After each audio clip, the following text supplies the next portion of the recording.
Boa noite a todos, pessoal. Boa noite aos membros aqui presentes. Boa noite a quem está em casa também prestigiando o nosso último dia da nossa Semana do Conhecimento. Que delícia, né, pessoal? Chegamos na sexta-feira. Nós começamos os trabalhos da noite de hoje com a apresentação do TCC da Leia e da Pamela. Elas mesmas podem falar o título do trabalho delas e a palavra está com elas.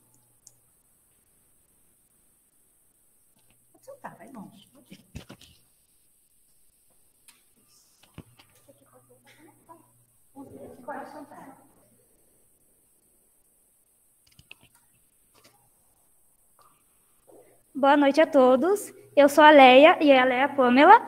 E a gente escolheu fazer uma revisão sobre a influência da alimentação na performance do atleta de futebol. Então, o futebol ele é chamado de um esporte intermitente por se tratar de que acontecem várias mudanças durante o jogo. Então, ao longo desses 90 minutos, os futebolistas eles fazem vários tipos de atividade. E a quantidade de energia requerida vai depender de integrante para integrante e também conforme as suas posições.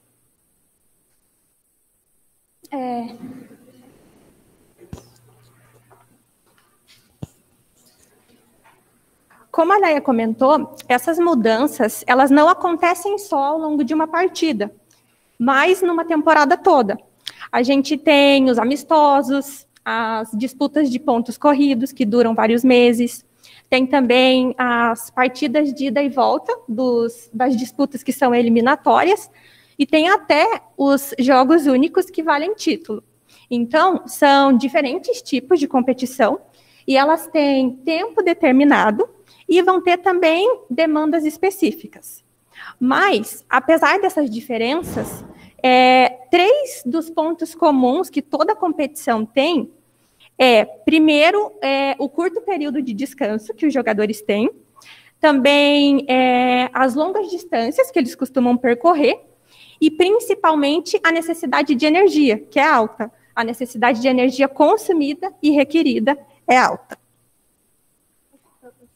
Essa energia requerida também, como eu comentei anteriormente, ele vai depender de posição para posição. Um exemplo disso é os meio-campistas. Então, eles precisam fazer a ligação entre o atacante e a defesa. Então, eles acabam, durante esses 90 minutos, gastando mais energia e correndo mais.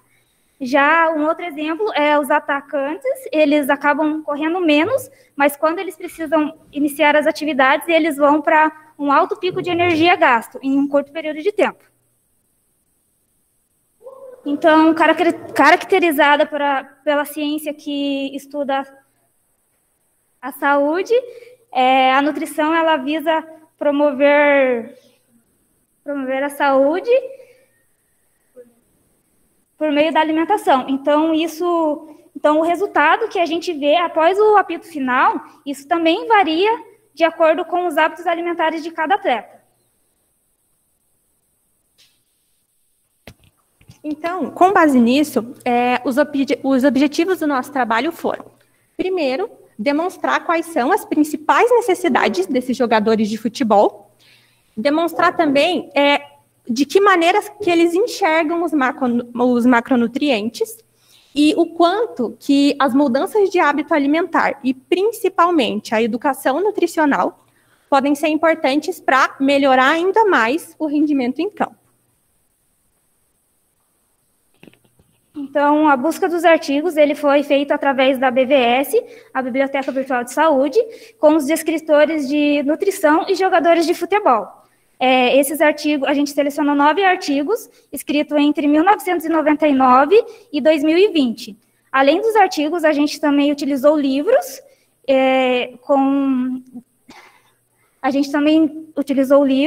escritos entre 2015 e 2018.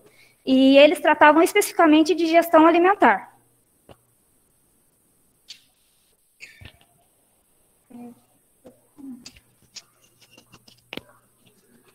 Então, baseado nos artigos, a gente identificou que ingerir pouca quantidade de carboidrato é uma prática comum entre os futebolistas. Isso a gente conseguiu identificar tanto em homens, mulheres, júniors, sêniors, adultos, tanto de profissionais amadores, de primeira, segunda e terceira divisão.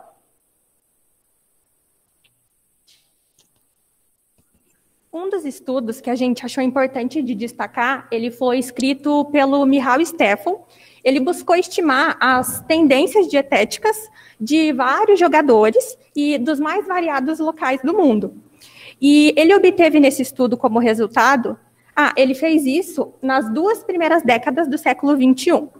E ele obteve como resultado que, embora o futebol evolua, se torne mais disputado, mais competitivo com o passar dos anos, a ingestão de carboidrato, ela ainda diminuiu. Então, isso chamou a nossa atenção, porque, teoricamente, o futebolista, se o futebol melhora, avança e se torna mais disputado, então, o futebolista, ele corre mais, ele vai precisar de mais energia e, teoricamente, precisaria de mais carboidrato. E, com base no estudo do Michal, ele demonstra que isso não aconteceu.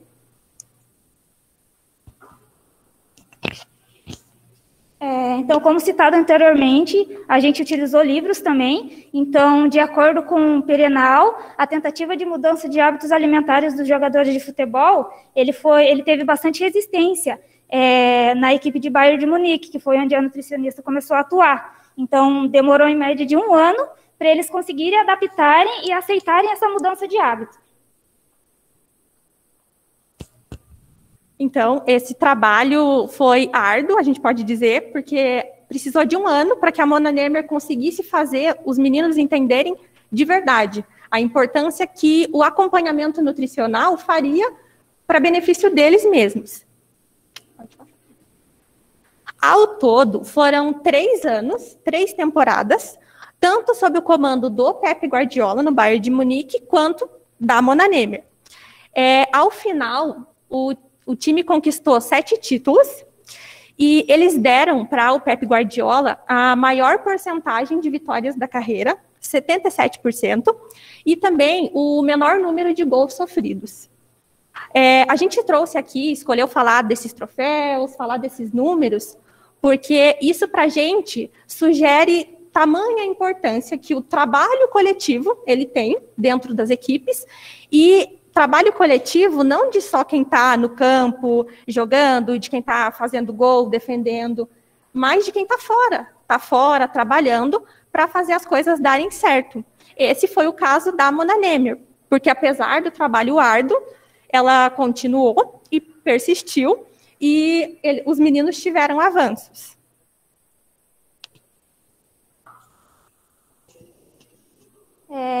Então, de acordo, como citado anteriormente, a gente também utilizou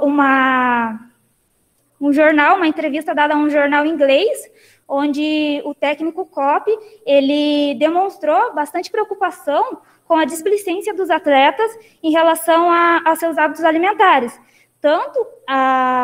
principalmente em relação à quantidade que eles estavam ingerindo e como também a displicência da atenção plena. Então, eles não comiam com plena consciência, não sabiam muito bem, não tinha tanta informação sobre essa alimentação, quanto isso iria impactar no resultado deles. Em compensação, no Liverpool, a Mona Nemer, então ela trabalhou 3 temporadas no Bayern de Munique e depois ela foi contratada para o Liverpool. Em compensação, no Liverpool, pouco tempo foi suficiente para que os meninos entendessem e tivessem bons resultados com as mudanças alimentares. E a Mona Nemer, ela fez isso levando para os meninos, ensinando para eles o porquê que a alimentação é biopsicossocial. Então, ela falava sobre alimentação inclusiva, sobre o fato de que todo alimento pode sim ter lugar numa alimentação saudável, e ela ensinou para eles não só o aspecto fisiológico da alimentação, então não só porque o carboidrato é importante, porque serve de alimento até para o cérebro, por exemplo, não foi só o aspecto fisiológico que ela ensinou, mas ela levou em conta e ensinou para eles também que o alimento tem a parte cultural, a parte psicológica, social também.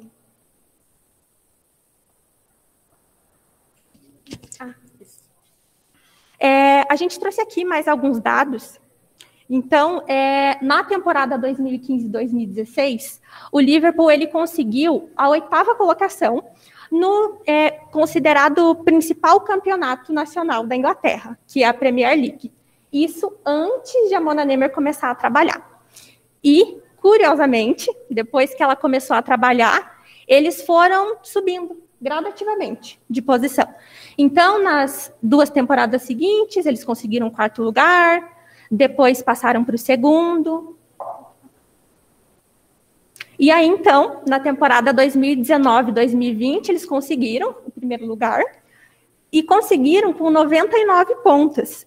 Esses 99 pontos significam a 2ª maior campanha de toda a história da Premier League. E ainda, na temporada 2018-2019, eles se consagraram campeões da considerada por muitos a maior competição de clubes do planeta, que é a Champions League. Então, mais uma vez, a gente trouxe aqui números, esses dados, para mostrar que o trabalho coletivo ele faz a diferença, que o trabalho de uma Nutri faz a diferença. Então, a gente quis trazer isso para reforçar o que a gente falou do Bayer. É o trabalho coletivo que vai fazer com que os jogadores aprendam, mudem seus hábitos.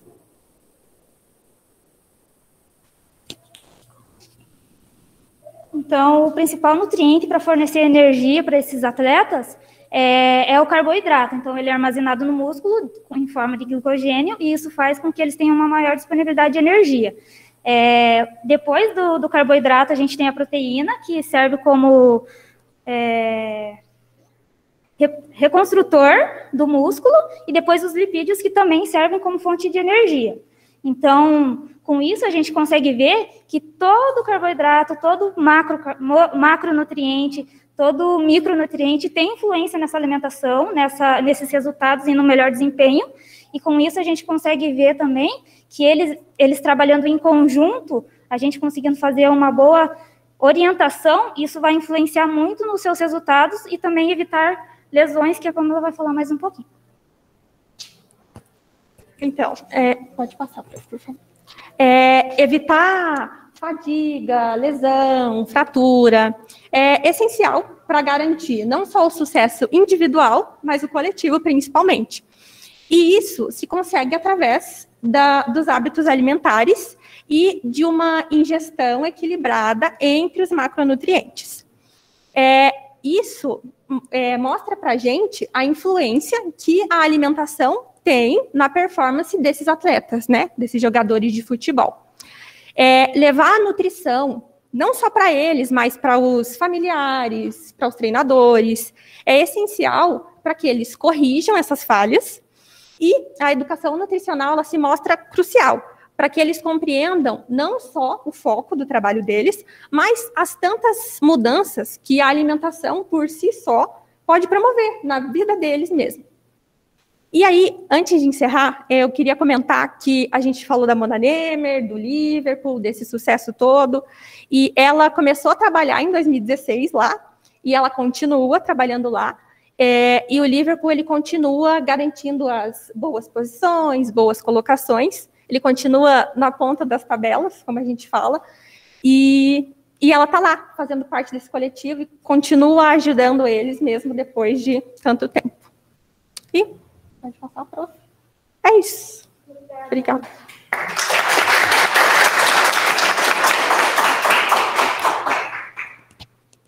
Obrigada, garotas. Que delícia de tema, né? Eu passo primeiro a palavra para a nossa banca externa, nossa convidada. Renata, por favor. Obrigada, professora. Ok. Bom, meninas, primeiramente, gostaria de agradecer o convite para estar aqui presente, professora, também orientadora, coordenação, aos convidados, e relatar que, quando eu recebi o convite, logo em seguida a Pamela me falou da temática e eu já me apaixonei pelo tema antes de ler o trabalho, né, professora? Eu sou da área de educação física, né, mas sou uma entusiasta da parte nutricional, da nutrição esportiva. E desde a minha graduação, eu também já verificava toda essa relação que vocês colocaram muito bem aqui, né? Toda essa preocupação, todo esse relato que a gente vê, e também a prática, né? Vocês colocaram muito bem no trabalho de vocês, o que a gente tem evidenciado pela prática, e não só na teoria, né? Então, primeiramente, esses agradecimentos. A gente sabe que vocês estão aqui num marco importante, né, dessa transição, são graduandas e estão marcando aqui uma transição para serem profissionais. E fico bem feliz de vocês terem escolhido essa temática, que é a nutrição esportiva. Então, parabéns pela temática, né, por essa primeira escolha de vocês. E como entusiasta dessa área, meninas, eu me identifiquei muito ao ler o trabalho de vocês, justamente, né, pelo relato ali das descrições baseadas nas evidências científicas e da prática desses clubes internacionais, sobre essa dificuldade que a gente vê não só em atletas, né? Como eu sou da área de educação física, eu acompanho muito trabalhos também dentro das academias e com outras modalidades esportivas. E a gente vê isso que vocês acabaram de relatar no trabalho em quase todas as áreas. A gente vê isso drasticamente, por exemplo, em academia, né? É a tal da história. Entrou na academia, nem começou o exercício, as pessoas já perguntam qual o suplemento que vai ingerir. É um grande problema que a gente tem, né? Mas não só na academia, né? Como vocês estão relatando aqui, futebol, né? Já vi isso em trabalhos, futebol americano, rugby, natação, nas lutas. Os trabalhos nessa área evidenciam muito essa defasagem que a gente tem em relação ao percentual da ingestão, aí dos nutrientes, dos macro, dos micro, e com carboidratos isso é bem drástico, né? Então, só para a gente evidenciar que não é só no futebol, isso é bem geral. Então, por esse motivo me identifiquei, por há muito tempo já investigar isso também, né? Desde a minha graduação, depois fui para o mestrado com a intenção de aprofundar um pouquinho mais sobre essa defasagem que a gente vê no mundo esportivo, né? Então, aí fui para o triatlon, né? E verificamos novamente essa defasagem, né? Essa dificuldade. Então, a leitura do trabalho de vocês foi extremamente fácil, foi muito gostosa de ler, foi muito objetiva, foi didática, muito tranquila na parte teórica ali da leitura. E vamos falar um pouquinho aqui da apresentação de vocês, tá? Eu anotei alguns pontos relacionados ao trabalho teórico, que depois eu vou passar para vocês. Não há necessidade de ficar, né, minuciando aqui, acho que esse não é o foco. Mas, quanto à apresentação, a gente sabe que o nervosismo faz parte, né, isso a gente releva e faz parte desse marco aqui e disso que vocês estão passando. Então, fiquem tranquilas quanto a isso. Mas acho que vocês conseguiram expor o que estava ali descrito nos seus trabalhos. Apenas um ponto que até eu iria questionar, que eu não encontrei no teórico, mas que daí vocês apresentaram e já sanou a minha dúvida, em relação à metodologia, que no trabalho teórico ela está mais resumida. Mas acho que na apresentação ficou muito claro dos descritores, né, das bases de dados que vocês utilizaram, de quantos artigos que foram previamente selecionados. Então, na apresentação, eu já iria fazer essa pergunta, mas vocês já sanaram. Um pontinho que a gente vai corrigir no trabalho teórico. Isso aí, eu até anotei aqui, tá? Que é importante vocês deixarem isso lá, porque ficou realmente faltando, tá? Descrever essa parte metodológica, mas muito bem colocado na apresentação, tá bom? Assim, então, por que esse tema? A gente sabe que a nutrição é tão vasta, né? Tantas áreas que a gente pode pesquisar. Por que a nutrição esportiva? Por que vocês se interessaram?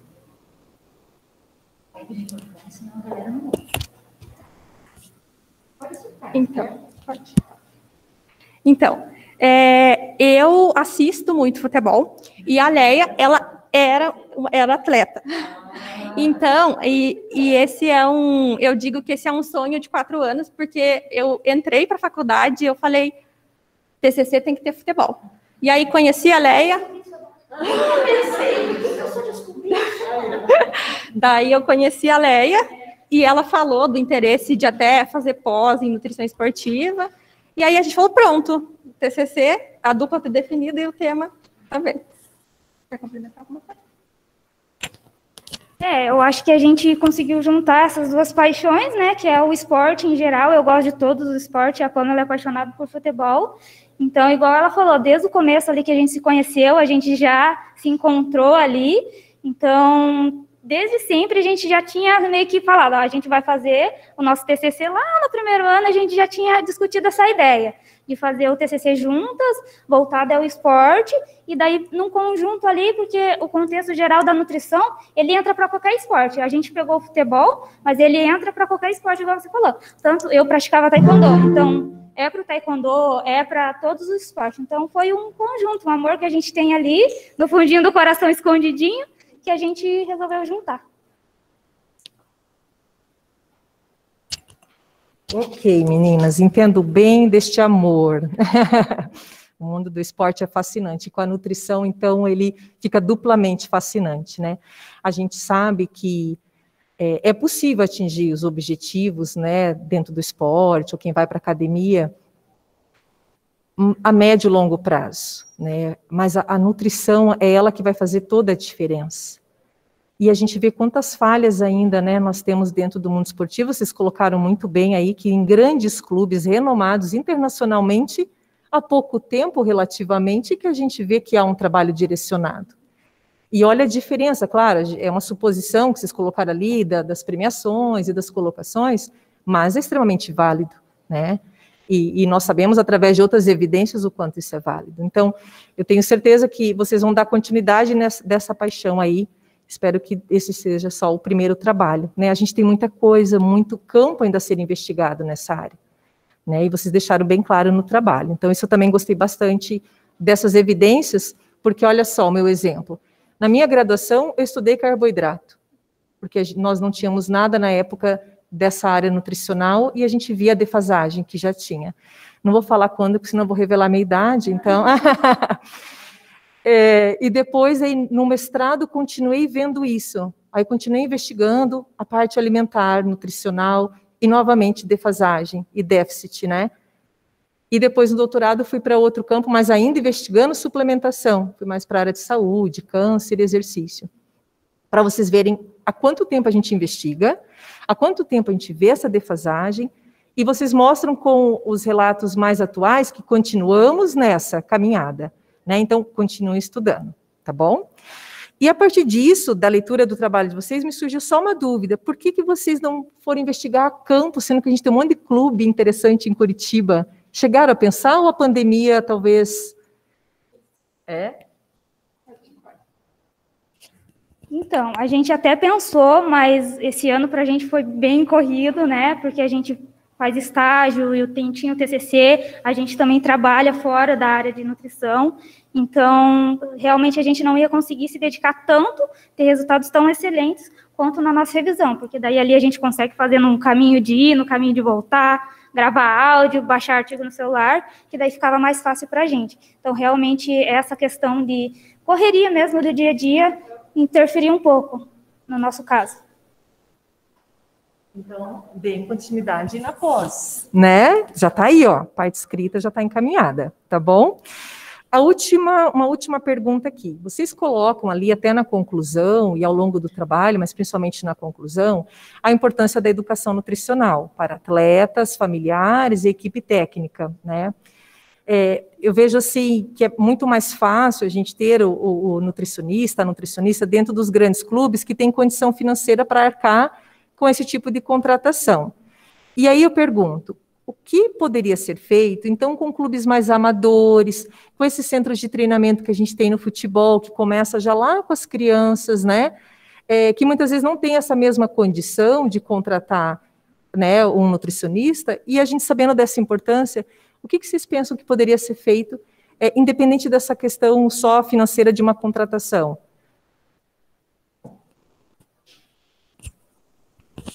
Esse é um ponto bem legal, e o interessante de você encontrar uma dupla que tenha a mesma paixão, o mesmo amorzinho escondido no coração, você falando isso, me vem muito projeto na cabeça, sabe? Para que a gente consiga chegar de alguma forma, fazer isso de alguma forma. Então, encontrá-la, ter ela, então, para... As ideias da Profena. Então, ter ela do lado é uma oportunidade, sabe? É uma oportunidade que a gente vê, e você até citando é uma coisa que instala de novo para a gente. Por que não, né? Eu sou meio suspeita de falar porque eu gosto bastante dessa parte mais social. Inclusive, a nutrição, ela veio com esse pensamento, sabe? De poder ajudar. É que eu pretendo dar aula social de taekwondo, porque eu já sou formada, né, da graduação lá, que já é o suficiente, então eu pretendo fazer um projeto ano que vem, no bairro mesmo. Eu acho que com a graduação em nutrição, eu consigo, além de treinar os meus atletas, as crianças de baixa renda, através de projetos sociais, eu consigo, além disso, passar a educação nutricional para eles, de uma forma simples, mostrando que arroz e feijão é o suficiente, entendeu? Então, mostrar de uma forma simples que eles conseguem ter acesso também entre aspas, né, ter acesso, mas que coisas que eles têm no dia a dia também podem entrar como uma forma boa e que vai gerar resultados para eles. Só para complementar, é sobre comida, né? É sobre alimentação. Então, até isso que você falou do suplemento, né? Na academia, chegou e já quer suplemento. Então, essa ideia de que o simples funciona, porque o simples funciona, a gente sabe, a gente está há 4 anos estudando e aprendendo isso com as profs. Então, é isso. Meninas, então, para a gente finalizar, né, eu poderia ficar a noite inteira aqui falando de nutrição esportiva, né, um tema apaixonante. Então, parabéns novamente pela temática, parabéns pelo trabalho. Eu vou deixar aqui para vocês algumas sugestões, alguns apontamentos como crítica construtiva, para vocês finalizarem o trabalho, né, com pequenas correções, realmente são pequenas correções, mais de formatação, e a inserção dessa parte metodológica que eu acho que no trabalho escrito faltou, tá? Então, se precisarem de algum auxílio nessa parte de projeto social, coloco-me à disposição, e fiquei super feliz aí com a resposta de vocês. Parabéns, sucesso! Obrigada, prof. Ah, que bom. Obrigada. Amanda, por favor. Obrigada. Parabéns pela apresentação. Acho que vocês articulam muito bem. Ficou nítido, né, o reflexo da dedicação, do preparo. Tudo bem cronometrado. Parabéns. Eu, pelo menos como professora, fico muito feliz quando eu vejo esse avanço e essa finalização com cuidado, sabe? Então, quero deixar meus parabéns. Também fiz algumas considerações sobre regrinhas de ABNT, mas aí eu encaminho por e-mail, não tem necessidade aqui. E aí eu fiquei só com uma dúvida que talvez tenha sido sanada agora, mas aí fica como uma sugestão também, que eu acho que seria válido acrescentar no trabalho. Eu anotei aqui, ó, nos relatos sobre as avaliações por recordatórios de 24 horas, nos diferentes times que vocês usaram, foram relatados, né? Havia acompanhamento nutricional nesses times? Então, ficou claro que não, é isso? Teve um lá, especificamente, que vocês citam, que houve acompanhamento, vocês falam até dessa nutricionista aí em grandes times, mas e nos que vocês citam lá no início do desenvolvimento? É isso mesmo que a gente buscou trazer. O estudo tinha o recordatório de 24 horas, o estudo tinha esse objetivo, mas dentro dos locais... Então, é importante vocês colocarem isso. Ah, tá, especificar. No final, fica até óbvio, e vocês falando que o objetivo de comparação foi justamente esse. Mas acho que enriquece salientar, sabe, desde o início, que esses clubes, esses times que foram avaliados, eles não partem de um acompanhamento, e até por isso, né, o desconhecimento, digamos assim, dos atletas na preferência de alguns alimentos. Eu coloquei aqui que eu sinto falta de alguns dados científicos. Por quê? Vou me justificar agora. Quando eu li o título... Nossa. Obrigada. Quando eu li o título do trabalho, eu imaginei, totalmente subjetivamente, eu imaginei que teria uma discussão mais metabólica, mais bioquímica. Vocês falaram, vocês pontuaram, vocês responderam os objetivos de vocês, está tudo muito claro. Mas fica a minha humilde sugestão de alinhar, então, o título, não sei, talvez uma retrospectiva, da importância do nutricionista para o rendimento de grandes times. Eu tentaria deixar isso mais claro no título, e como eu disse, subjetivamente, eu li e já imaginei alguma via metabólica, alguma coisa para outro lado. Então, não sei, fica a minha sugestão de fazer essa adequação, que eu acho interessante. No mais, gente, eu acho que o trabalho de vocês está ótimo, como já foi, né, salientado, pontuado. A gente sempre discute que avanços tecnológicos, avanços científicos são muito importantes para a gente evoluir socialmente, né, evoluir como humanidade, mas no final das contas a gente tem que ficar resgatando aquilo que existe de mais primitivo, que é comer da maneira mais simples, para que a gente literalmente não se perca, né? E não só comer, enfim, todos os hábitos de saúde, né? A gente sempre acaba retornando para aquilo que é mais simples, que acaba sendo mais efetivo. Então, salientar isso através de um trabalho, logicamente, que é fundamental. Parabéns e desejo sucesso para vocês.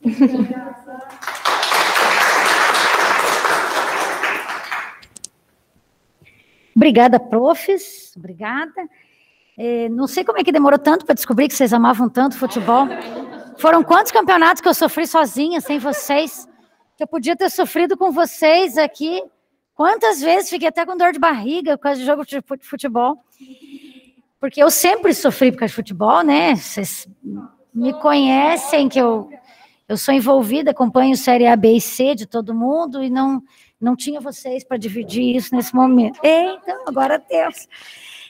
Bom, obrigada, meninas, por terem me escolhido para orientar vocês. Vocês são pessoas muito profundas, vocês estudam, vocês esgotam, né, o estudo do que vocês gostam. Isso é muito legal. De fato, continuem com a proposta social de levar o conhecimento. Eu fico pensando, né, 5.570 municípios no Brasil. Quantos tem clube de futebol, gente? 5.570 municípios num país que ama futebol.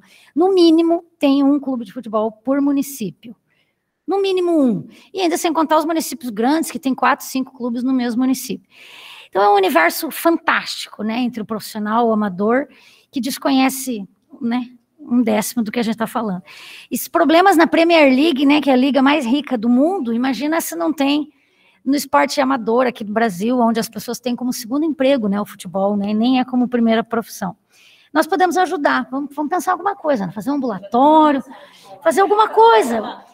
Podemos pensar em fazer alguma coisa voltada para o esporte? Tem um menino da educação física que veio falar comigo, do Giovanni, ele trabalha agora, ele vai entrar na Inter de Milão, ele trabalha na escola da Inter de Milão. Podemos pensar em alguma coisa com adolescente, com esporte de base. Com criança, porque o medo do carboidrato é muito real na vida clínica, né? Eu atendo clínica e esse povo de academia, e aquele pânico de carboidrato, assim, que primeiro você tem que tirar o carboidrato da religião deles, porque a religião deles não permite carboidrato. É um mito, é uma coisa assustadora. Daí, porque tem que ser proteína, eu fico com dó dos intestinos desse povo, com a quantidade de gases que não produz esse povo que só come proteína. Meninas, parabéns pelo trabalho, pela paixão, pelo amor. Vocês foram sensacionais e também conta comigo, vamos tirar foto.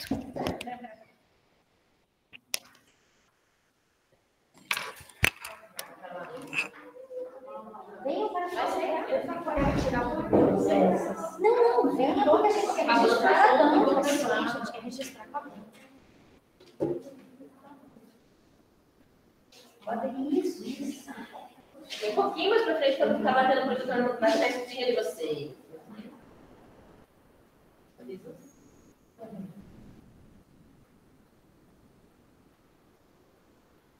Tudo bem. Desculpada. Olha.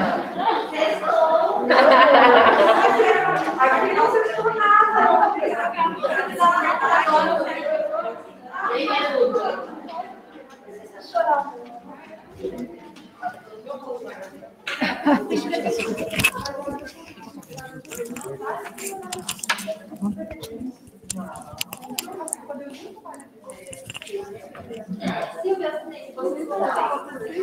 Eu preciso de uma.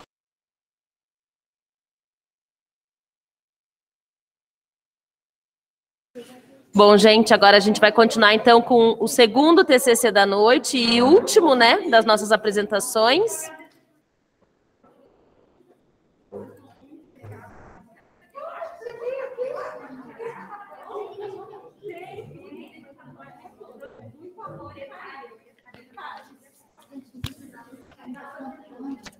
Cami.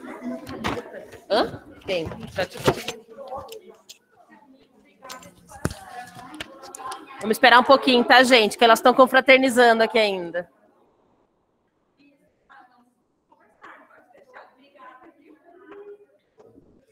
Então, vamos lá, gente, começar o nosso segundo.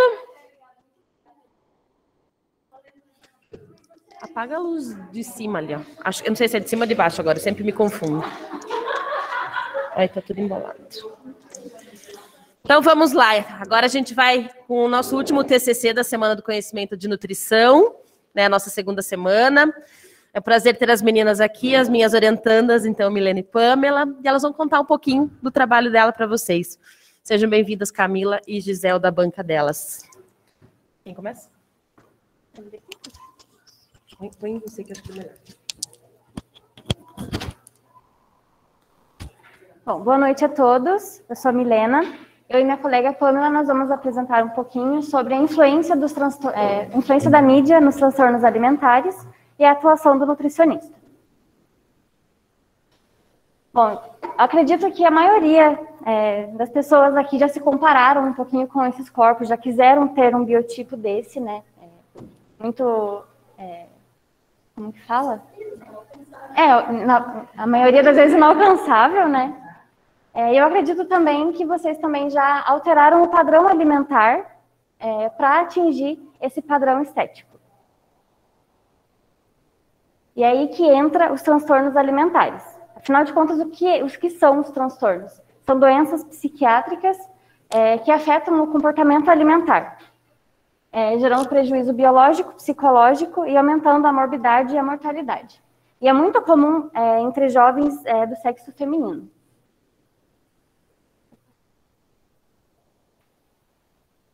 Nós vamos abordar os três principais, que é a anorexia nervosa, que é caracterizada pela grande restrição alimentar, o jejum excessivo,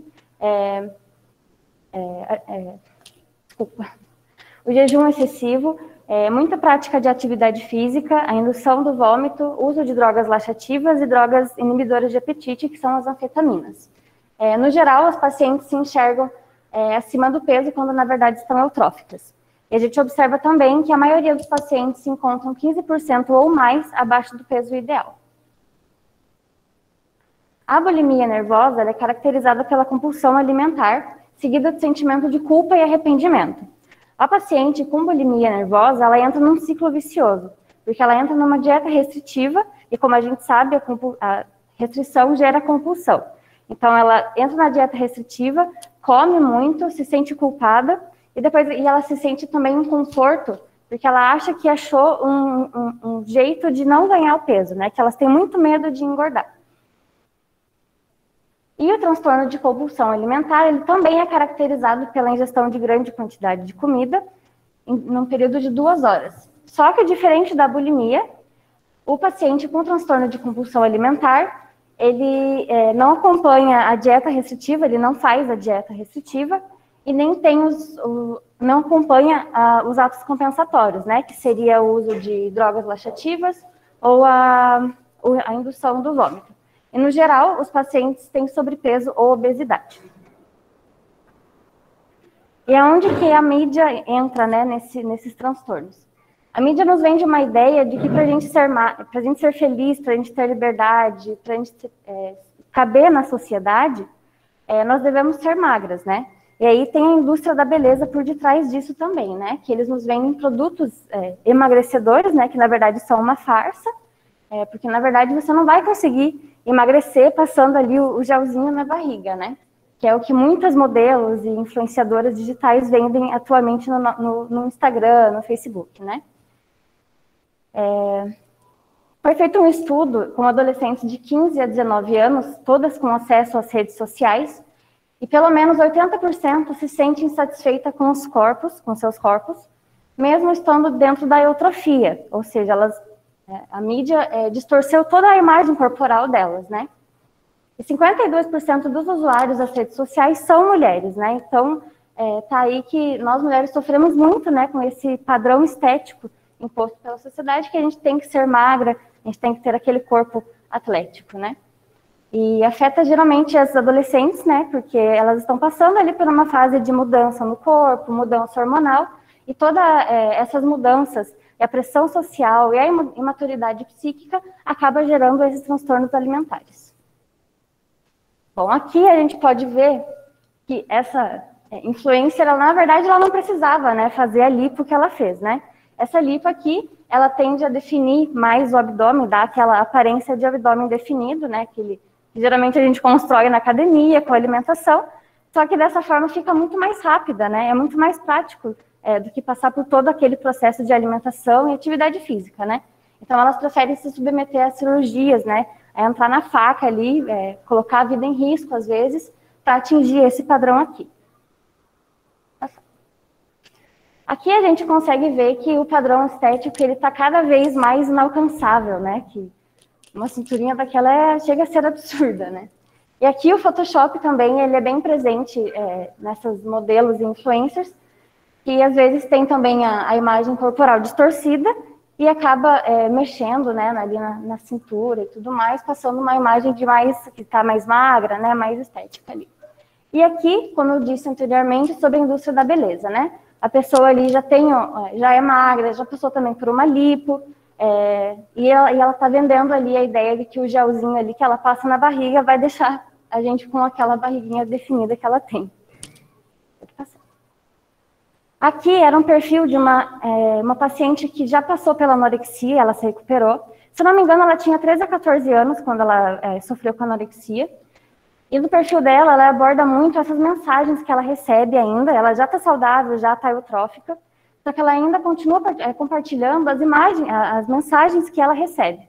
Ali, a pessoa falou que ela queria ter um transtorno alimentar para ser magra igual ela. Então, ali a pessoa está romantizando, né? A pessoa quer ficar doente para entrar nesse padrão estético, né? E aqui ela falou que a menina em questão iria morrer com dignidade porque o importante é ser magra. Então, é um caso muito grave, né, presente na nossa sociedade, e a gente vê que é muito comum. Se a gente conversar com as adolescentes de hoje em dia, todas, né, querem se encaixar nesse padrão estético, todas querem fazer uma lipo, todas querem estar magrinha ali, mas, na verdade, muitas não enxergam a doença que está por detrás, né? A atuação do nutricionista no tratamento dos transtornos alimentares. O nutricionista deve avaliar todo o estado nutricional desse paciente, deve analisar todo o padrão alimentar e analisar as intervenções nutricionais cabíveis no caso de cada paciente. Então, a abordagem deve ser toda individualizada, com metas individuais, com mudanças graduais e sustentáveis. E a gente tem que fugir do convencional. A gente não pode olhar para o paciente e pensar só em passar ali a contagem de calorias ou a pesagem de alimentos, porque muitas vezes essa intervenção acaba agravando mais o caso do paciente, né?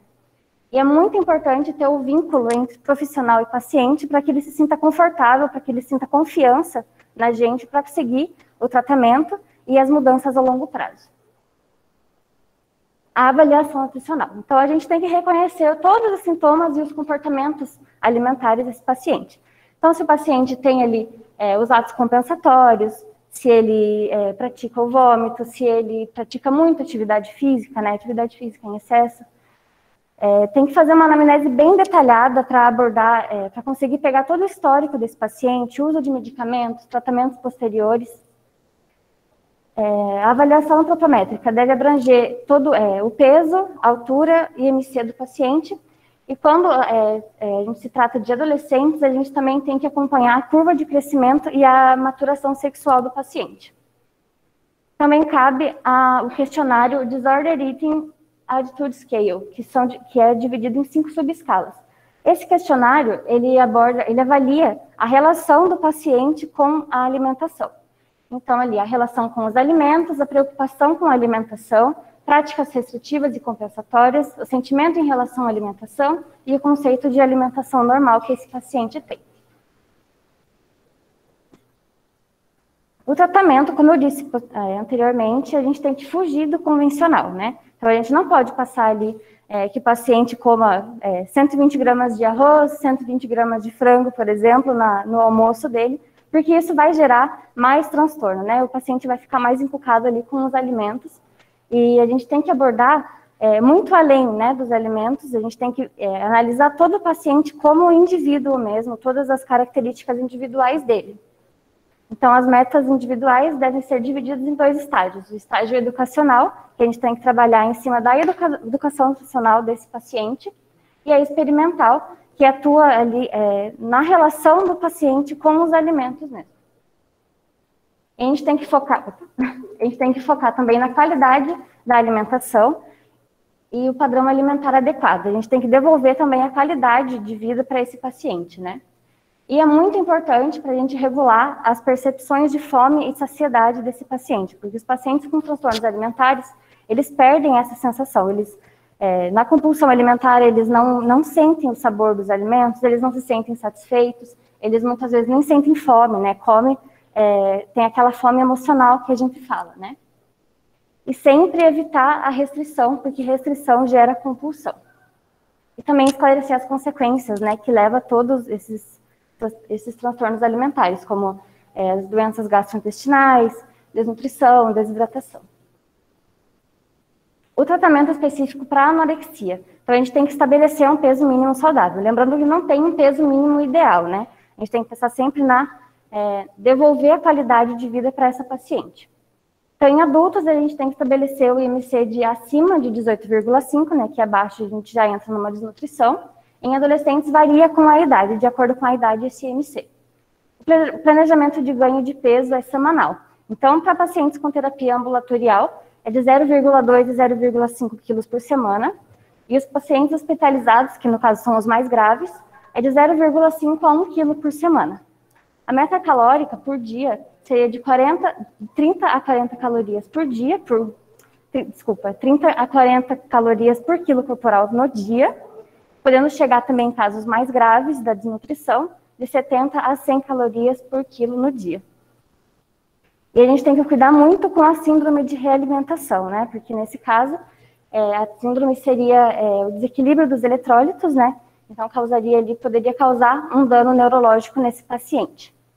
A via seria oral ou a enteral, seria nos casos mais graves, progredindo para a via oral para o paciente ter essa percepção de novo, né, dos alimentos, a percepção de fome, a percepção de saciedade. A suplementação seria necessária para atingir a meta energética diária. E as orientações nutricionais a gente tem que focar nas quantitativas e qualitativas, ou seja, progredir sempre o tamanho das porções e a qualidade dos alimentos.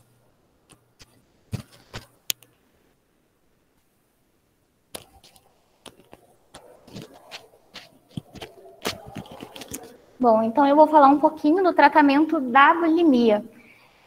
Vale uma adeno ali no tratamento da anorexia. Os pacientes com transtornos, tanto na bulimia, não dá para falar para ele comer muito também. Na anorexia, principalmente, que geralmente ele vai estar, às vezes, com quadro de desnutrição, porque ele não vai seguir. Ele vai achar que ele vai engordar, ele está com um psicológico totalmente descompensado. Então, tem que ser...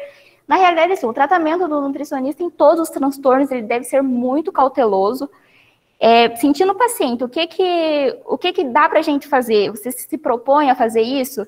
A gente estava conversando um pouquinho hoje mais cedo e o diagnóstico dos transtornos, ele não provém do nutricionista, tá? É muito bom a gente deixar isso claro, que todos os transtornos, ele precisa de uma equipe multidisciplinar, multiprofissional atrás deles. O que acontece? Muitas das vezes, o paciente com transtorno, ele pode chegar no consultório do nutricionista primeiro.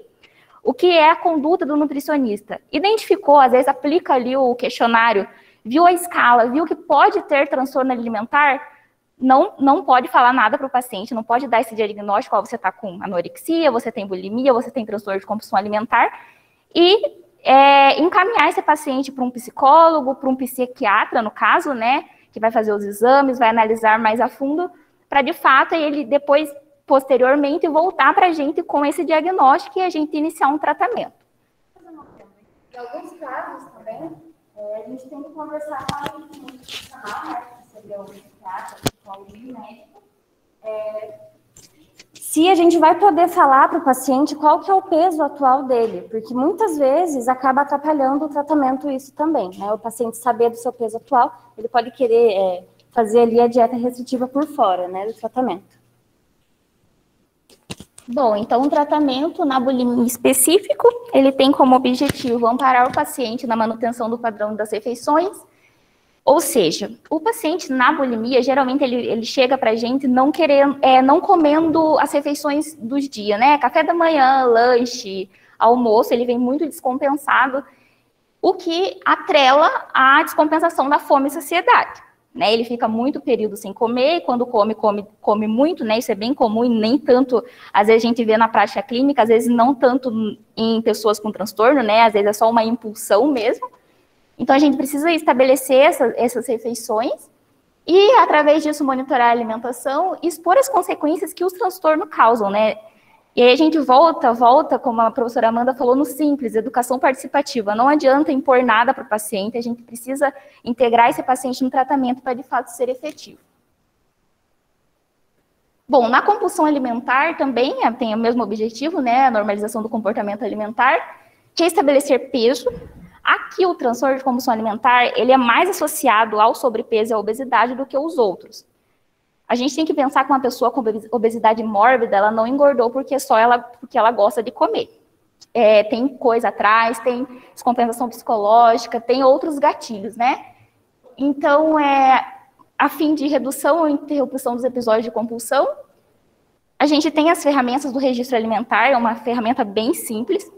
Geralmente, a gente entrega para o paciente uma folha com... Bom, aqui você vai anotar para mim o que você comeu, o horário que você comeu, no caso do transtorno de compulsão alimentar. O que foi o gatilho que te fez comer muito assim? O que aconteceu antes? Aconteceu alguma coisa? Você estava muito feliz? Ou você estava muito triste? Isso também ajuda a estabelecer o vínculo, né, profissional e paciente, que é tão efetivo aí no tratamento. E as metas cautelosas, né, como em todos os transtornos, eles precisa ser cauteloso. Nesse caso aqui, que às vezes o paciente está com obesidade, não adianta dar lá déficit calórico muito alto para ele, porque pode gerar mais restrição. Quando a gente fala de toda restrição gera compulsão, são casos e casos, né? Às vezes, a gente estava conversando hoje também, eu e a Milena, às vezes o paciente ele vai seguir a dieta. Ele vai, né, quando não é proveniente de transtorno, ele vai seguir ali os macros calculados, vai pesar, e tá tudo bem com isso, é o convencional, né? Depois a gente vai abordar um pouquinho. Mas nos transtornos é perigoso a gente mandar pesar alimento, é perigoso a gente fazer esse cálculo tão minucioso, né? Bom, e a gente sabe que o comportamento alimentar tem os seus determinantes, né? Sexo, etnia, idade, nível socioeconômico, escolaridade. Bom, e aqui a gente tem uma inspiração para a mudança. O que são essas inspirações? Tem a intrínseca, ou seja, a motivação desse comportamento, da mudança no caso, ele é interno, ele é espontâneo no caso, né? Ele sabe que ele precisa mudar, aconteceu alguma situação, e ele entende que ele precisa mudar o comportamento. A extrínseca, não. Um exemplo bem claro é o paciente que chega no consultório do médico, com exame bioquímico alterado, e ele tem o diagnóstico de diabetes. O que o médico vai falar? Olha, você vai ter que seguir uma dieta, porque o diabetes, a gente sabe que o principal tratamento é a dieta.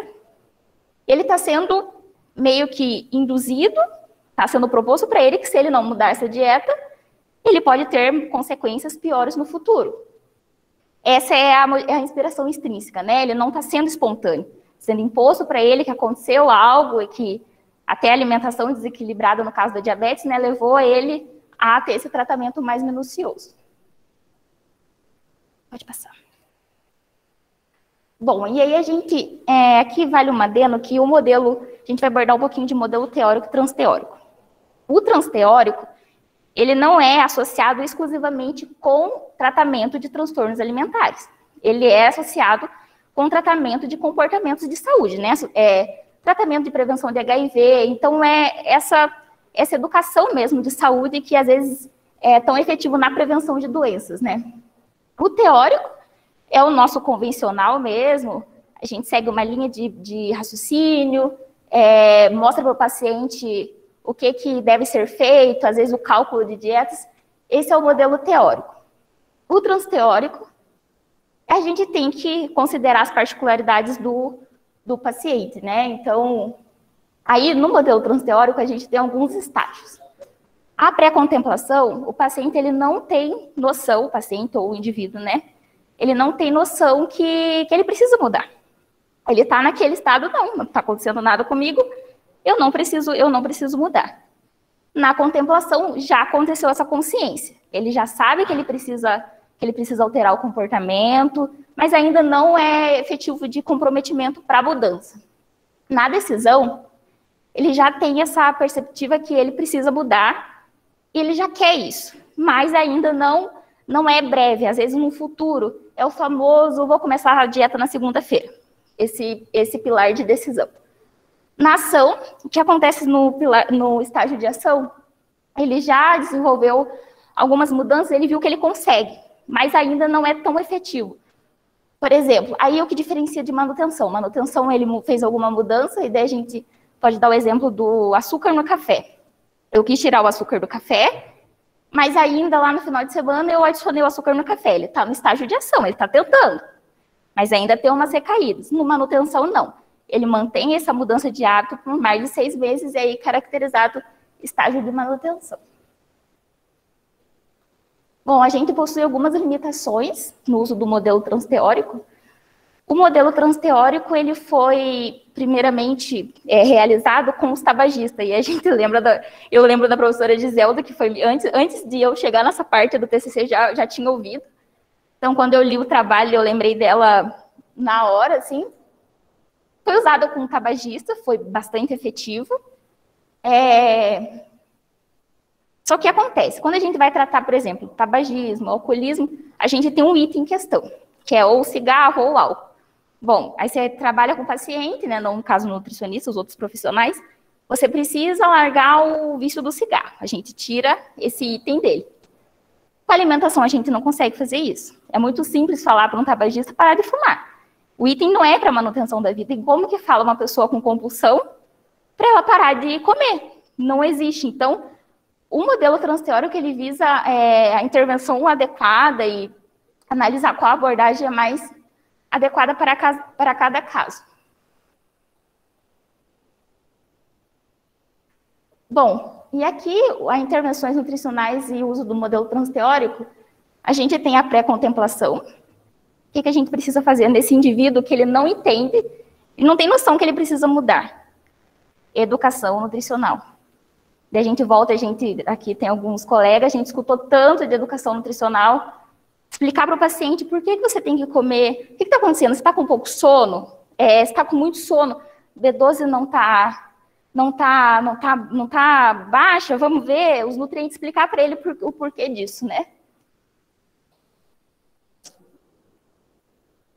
Bom, e aqui as considerações finais é que o que eu falei um pouco da equipe multiprofissional, além do psicólogo, o nutricionista é muito importante, e que ele é um profissional, é ele que sabe calcular, é ele que sabe o que ele precisa de macro, de micronutriente, então ele vai ser essencial no tratamento de transtornos ou de outras descompensações, e volta a tornar aqui educação nutricional, paciente participativo, entender o que está acontecendo, quais os benefícios que vai trazer.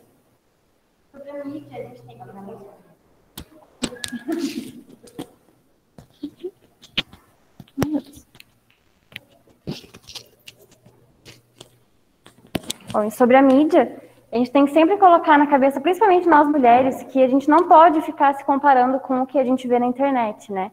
Porque muitas vezes o que a gente vê na internet não é real. Tem ali uma cirurgia, tem uma dieta extremamente restritiva, às vezes tem o uso de hormônios também, tem, então, muitos fatores envolvidos, né? E a gente tem que entender que cada uma é cada uma, né? Cada mulher tem o seu corpo, cada mulher tem a sua característica, então a gente tem que sempre focar nisso, a gente tem que focar na ideia de que cada uma tem o seu tempo, cada uma leva o tempo necessário para atingir aquilo que cada uma quer, né?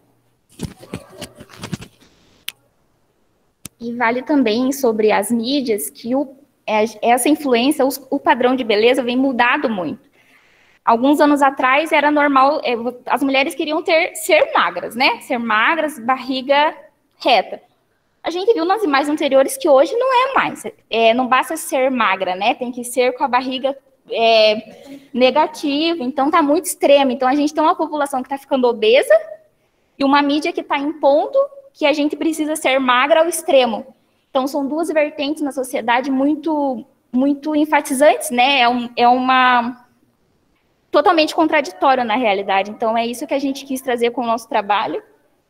E é isso. É isso. É importante também dizer que os indivíduos que não estão dentro do padrão, né, aquelas pessoas que são consideradas em sobrepeso, que são consideradas as gordinhas, né, muitas vezes elas são excluídas da sociedade, né, muitas vezes eles acabam até excluindo de vagas de emprego, que foi o que estava abordando no estudo, no artigo que a gente leu, ficava até nisso, né, a pessoa então acaba se sentindo mais pressionada ainda porque não consegue um emprego que tanto quer, porque está acima do peso, né?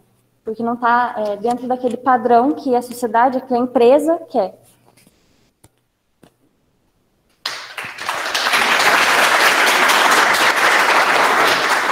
Muito bem, meninas, agora respirem. Por favor, né? Então, vamos lá. Vamos começar com a professora Giselda, né? Que as duas são professoras da casa, então vamos começar com a Giselda. Meninas. Ai, que bonitinho. Meninas, antes de mais nada, parabéns. Bem legal, como eu falei para vocês, eu adorei o tema, né? Gosto muito desse tema. Parabéns pela apresentação. Obrigada pelo convite, foi muito bom vir aqui falar com vocês a respeito disso, porque eu acho que eu ia estar lá atrás me coçando para poder falar a respeito de transtornos alimentares. É uma área que eu gosto bastante, né? Que, como eu falei para vocês, é uma área da psiquiatria. Então, em nutrição, ainda a gente vê muito falar apenas das três principais, né? A gente, pesquisando, buscando, a gente acaba vendo só a anorexia, a bulimia e o transtorno de compulsão. Mas a gente já sabe que tem aí pelo menos 12 transtornos sendo estudados e já validados, né? Principalmente pela Sociedade de Psiquiatria. Entre eles, alguns relacionados com diabetes, insulina, a vigorexia, super importante, e que até chega muito mais para nós, nutricionistas, a vigorexia no consultório do que a anorexia. O paciente anoréxico normalmente vem para a gente depois que ele passou pelo psiquiatra. Raramente ele vai vir dizendo, olha, estou buscando um nutricionista porque eu quero ganhar peso, porque eu estou consciente, porque eu já estou ciente disso. Então, normalmente não acontece. Infelizmente, a gente pega o anoréxico numa fase bem crítica, né? Então, muito legal esse trabalho de vocês. Eu acho assim, que vai ser fundamental que vocês deem continuidade, inclusive para colocar mais coisas a respeito dos outros transtornos, trazer realmente os outros transtornos, mostrar os outros transtornos que acontecem. Algumas coisinhas pontuais que a gente precisa colocar no desenvolver do trabalho, que eu senti, inclusive falei para vocês com relação à conclusão mesmo, né, que era bem importante colocar alguma coisa. E só dar os parabéns mesmo, dizer que eu amo esse tema, e se vocês quiserem depois continuar e quiserem me ajuda, eu estou à disposição, tá bom? Eu acho que é legal o que a Giselda falou, né, desses outros casos, mas para o nosso trabalho, a gente ia colocar muita coisa se fosse colocar os outros, né? Então, realmente, não tem como a gente abordar muita coisa no trabalho de TCC. E talvez seja mais interessante, depois, para uma pesquisa de pós-graduação ou mestrado, fazer alguma coisa específica de cada um deles, né? De um deles, especificamente. Eu até ia colocar da vigorexia mesmo, né? Eu tinha colocado lá, tinha escrito, só que eu falei, não, eu acho que seria mais interessante abranger o transtorno de compulsão alimentar do que a vigorexia, nesse caso, que a gente está tratando a anorexia e a bulimia junto. Agora a professora Camila, que é a co-orientadora do trabalho, né, Camila? Vamos lá. E aí, meninas? Respirando? Então tá. Conseguiram chegar, né? Isso já é uma vitória? É uma vitória, né? Que a gente chegou ali na reta final suando. Tenho algumas pontuações para fazer, vocês já sabem. A gente veio conversando um pouco ao longo do caminho. Tá um ótimo trabalho se a gente for pensar no ponto de vista de um estudo de caso, né? Em que vocês trazem a temática, né, e constroem dentro de um processo. Mas realmente, quando a gente vai falar de metodologia, tá? O trabalho tá sem metodologia, né? Inclusive, sem mesmo. Não recebi a parte da metodologia do trabalho. O meu último, ó, se olhando as duas, desesperadas. Não é para se desesperar, calma, a gente vai só papear aqui, para vocês entenderem meu raciocínio.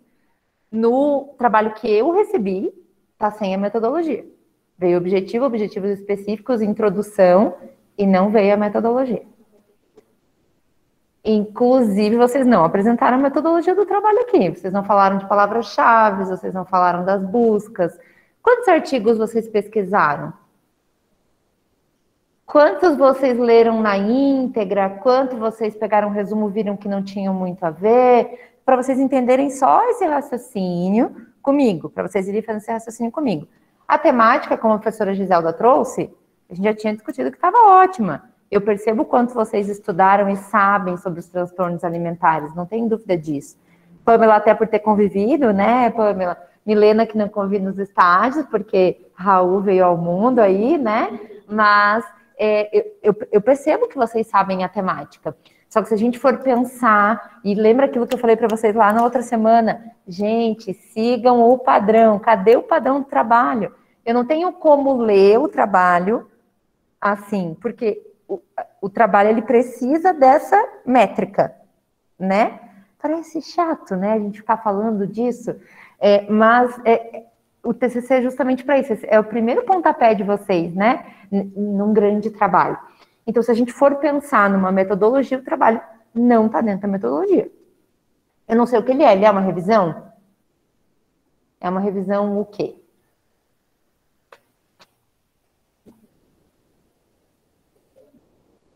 Não é integrativa. Talvez uma narrativa, né? Uma narrativa. Não dá para a gente acertar ali.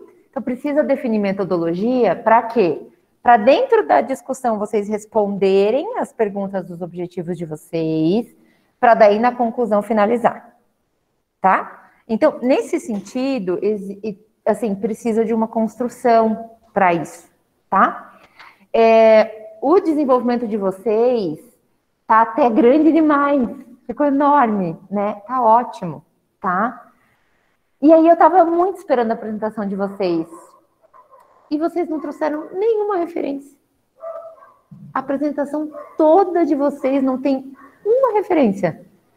Todos os colegas de casa, os colegas que estão aqui, a gente não sabe qual foi o estudo. Quem falou que é para calcular? Quem fez o modelo transteórico? Quem falou a primeira vez de bulimia? A gente não sabe. Por isso que eu falei para vocês, se a gente for pensar num estudo de caso, a temática, o quanto vocês sabem, eu sei que vocês sabem, eu sei as referências de vocês, está no trabalho as referências, né? Eu li as referências, eu busquei as referências, né? Até sinalizei que algumas ali ficaram um pouco desencontradas, mas eu sei que elas estão lá. Só que para a apresentação não veio nenhuma. Nenhuma. Vocês viram? Zero. Nem no final. Porque eu pensei, no final da apresentação elas vão botar lá, né? O referencial. Não tá, né? E a gente não pode, nem na graduação, nem no mestrado, nem quando a gente for PhD, a gente não faz nada sem referência. Eu já falei isso aqui essa semana. A gente nunca pode dizer, eu vi, eu acho, né? Porque a gente não pode achar nada na ciência, né?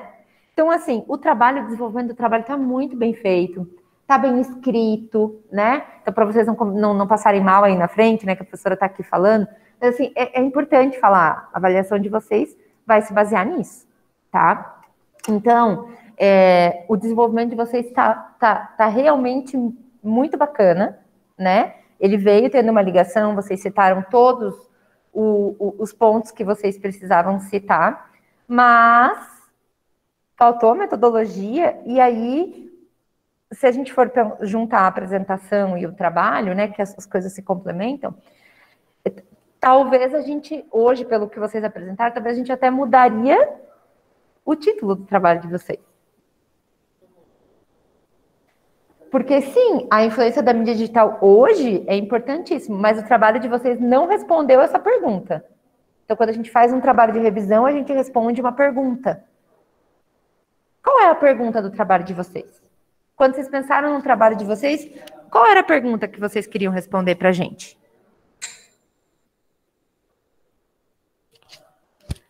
Bom, quando a gente começou a pesquisar essa questão dos transtornos, a gente queria saber qual que era a influência.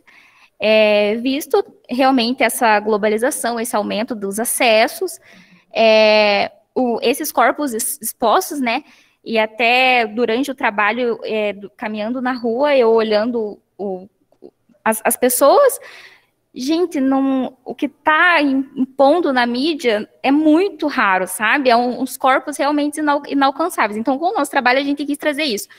Por que a mídia, por que ela influencia tanto, né? E justamente influencia tanto porque expõe, muitas vezes, o que não é real. E aí a gente quis trazer qual é a abordagem principal nos tratamentos, o que o nutricionista pode auxiliar nisso, e classificar ali o que é condizente com bulimia, o que é condizente com anorexia e transtorno de compulsão alimentar, basicamente. Então, assim, não é que não faz sentido. Não é que o título de vocês não faz sentido, é que ele não responde vocês não respondem a pergunta de vocês com o trabalho que vocês fizeram. Então, qual que é a sugestão que seria? Transtornos alimentares no século XXI, entrada... Não. Vocês vão dizer o que são os transtornos alimentares e aí vocês iam discorrer um capítulo sobre a influência da mídia, certo? Porque o trabalho de vocês está descritivo sobre o que são os modelos que a gente aplica e a atuação do nutricionista. Então, talvez a atuação do nutricionista nos transtornos alimentares.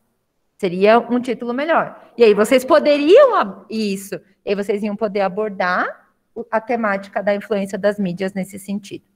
Tá? Então, de novo, não desmaiem, respirem. Como eu falei, o desenvolvimento de vocês tá muito bacana, o português muito correto, as palavras utilizadas bem científicas. Foi um crescimento esse desenvolvimento, né? Se a gente for comparar aí, né? Vocês foram unindo, foram trabalhando dentro do possível de vocês. Eu sei o caminho de vocês, certo? Isso nunca é não levado em consideração, mas é importante vocês entenderem que dentro da avaliação, né, a gente precisa pontuar essas questões, né? Justamente porque existe um padrão de avaliação que a gente precisa seguir, né?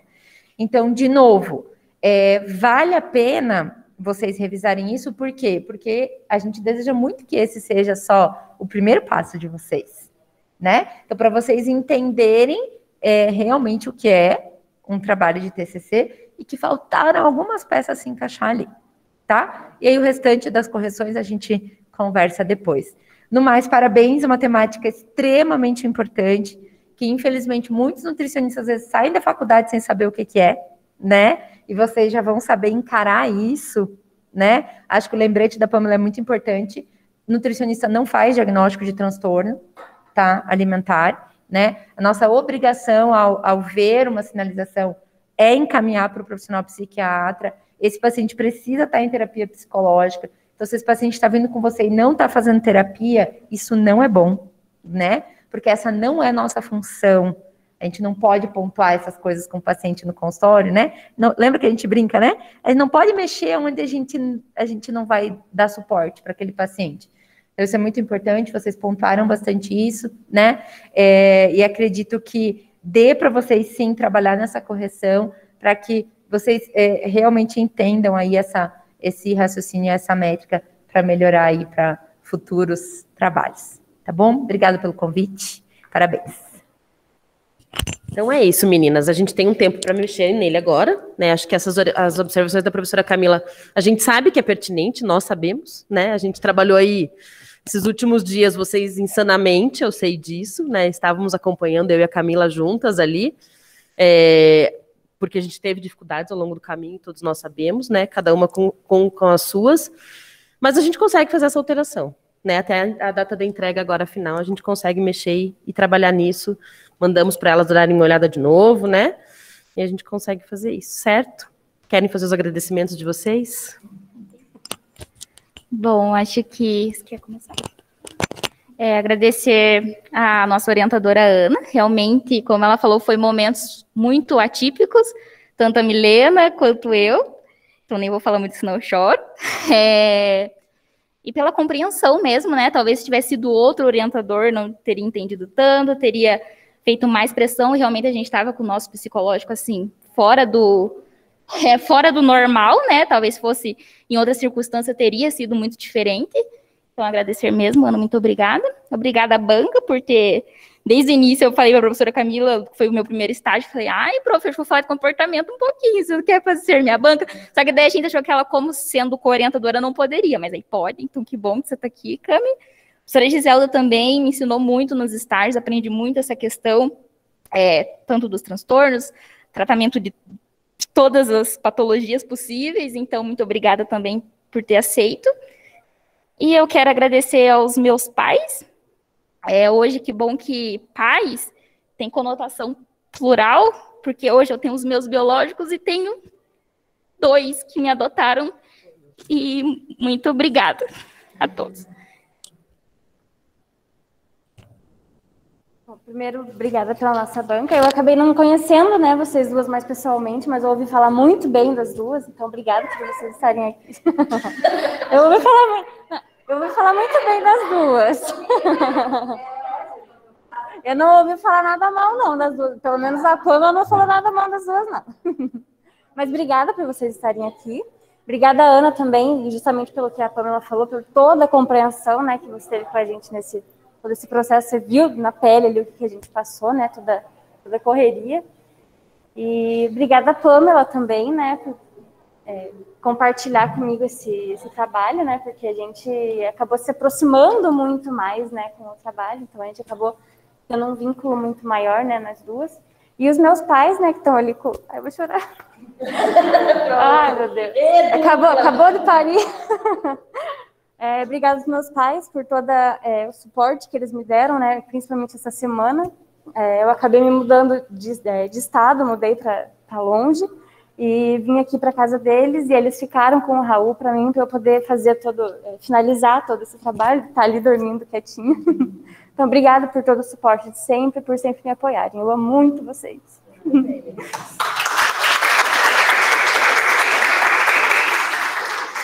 Fiquem calmas. Passou. Respira. Vamos fazer a nossa foto agora. Limpa os olhos, por favor.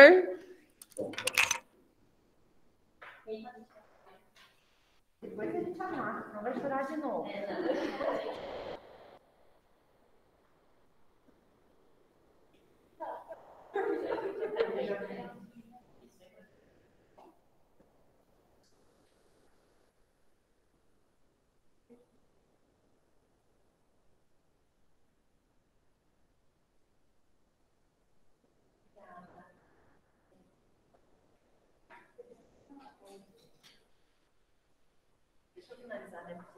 Tá em casa. Gente, então, finalizamos a nossa Semana do Conhecimento. O pessoal que está em casa, eu já mandei a listinha nos grupos das turmas. E o ano que vem temos mais, né? O pessoal que está aí do 3º ano, que eu estou vendo vários deles por aí, gente, o ano que vem é com vocês, hein? Abraço para todos e boa noite.